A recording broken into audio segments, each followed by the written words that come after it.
So you're wondering what's going on in Afghanistan. Well, I'm going to give you a little history lesson and a little update right now. The really quick snippet is the U.S. has finally withdrawn its troops from Afghanistan. The government fell, the bad guys took over. Much longer story. 20 years ago, the Osama bin Laden and Al-Qaeda attacked the United States on 9/11, killed 3,000 Americans. Now, where were they hiding out? Where were they working from? Afghanistan. Afghanistan at the time was run by the Taliban, a far right, kind of right, I guess you'd call it, religious fundamentalist Islamic lunatics, terrorists basically. And they were giving harbor to Al-Qaeda. Osama bin Laden plans the attacks from there. U.S. says, no way, we decide to invade to take bin Laden out and to take the Taliban out. Well, a couple of years later, 2003, George Bush, who did the invasion, decides he wants to go after Saddam Hussein, the leader of Iraq, instead. So he shifts all of our assets from going after bin Laden to focusing on Iraq, and what happens? The hunt for bin Laden goes away, and the mission in Afghanistan kind of goes woo and gets crazy. A couple years later, by the way, Obama did in fact kill bin Laden, so that's good. Anyway, take it to today, 20 years later. The U.S. has now spent $2 trillion in Afghanistan, trying to establish a legitimate democracy. We spent something like $100 billion trying to build up the military, and everyone kind of thinks it's a disaster, it's not going to go anywhere. Donald Trump steps in last year, and Trump decides that he is going to reach a deal with the Taliban, and he does, and the deal is to withdraw all U.S. troops by May 1st of this year, 2021, 3 months ago, right? Trump is so happy about it that he invites the Taliban to come to Camp David, the presidential retreat here in the U.S. in Maryland. And on September 11th of last year, they were supposed to, the Taliban was supposed to meet Trump at a big festival at Camp David. Well, that falls through. So fast forward to today. Joe Biden wins the presidency. Joe Biden takes over. Joe Biden decides that he's going to try to abide by Trump's agreement, even though a lot of his advisors and a lot of people in the Pentagon think this is really dangerous, the U.S. pulling out of Afghanistan. The Afghan army can't defend itself. The country's going to fall apart and the Taliban will take over again. Nonetheless, Biden decides to abide by Trump's agreement. But Biden sees that he really can't get out by May 1st. It's too soon. That would have been May 1st of this year, right? That Trump wanted us out.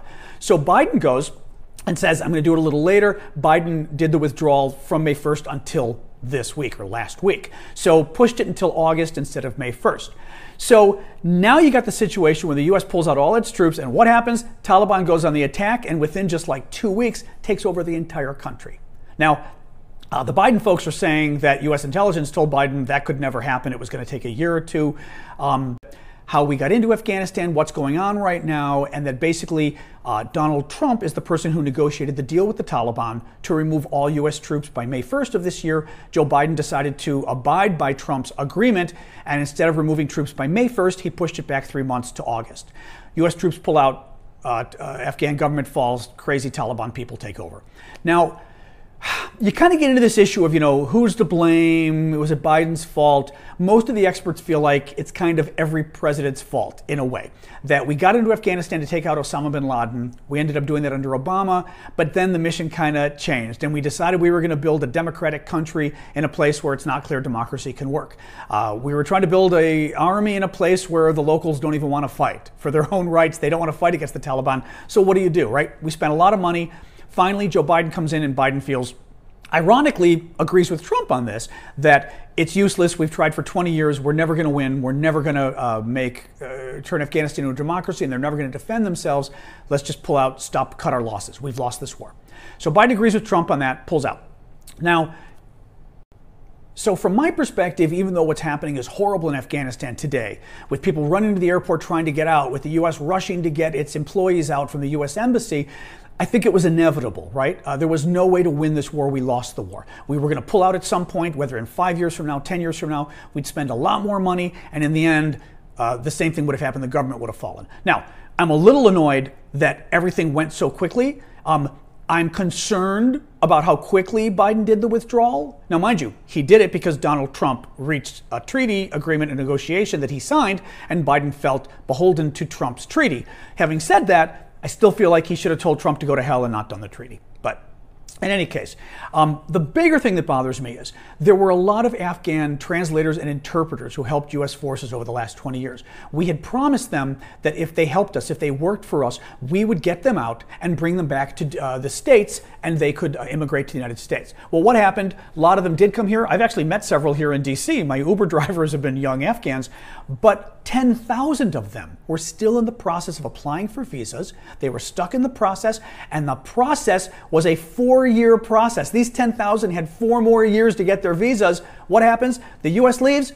No more visas, no more anything. They can't get out of the country now. We've screwed these 10,000 interpreters. That really bothers me. And this is not a new story. People have been talking about this for months, for years actually, but certainly for months. And as somebody who likes Biden, I will still say I fault Biden for this. He was warned. He didn't make a contingency to get these people out of there, and we screwed these people who helped us in Afghanistan. Some of the trolls in the comments are going to say, this is Joe Biden's fault. It's not Donald Trump's fault.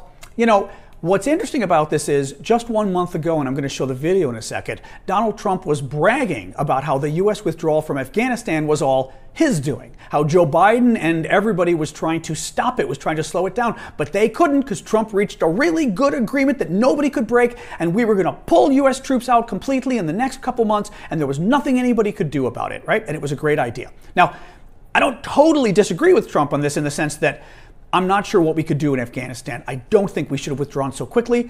I talk about that in the video number 2. But nonetheless, I'm going to show you this clip of Trump talking a month ago, saying exactly what I just said, claiming credit for withdrawal and saying Joe Biden and the powers that be in Washington do not have a choice. They're going to have to withdraw completely, and they're going to have to do it immediately. So that's what I want you to think about the next time you hear somebody say, oh, it's Joe Biden's fault, and oh, Donald Trump would have done it differently.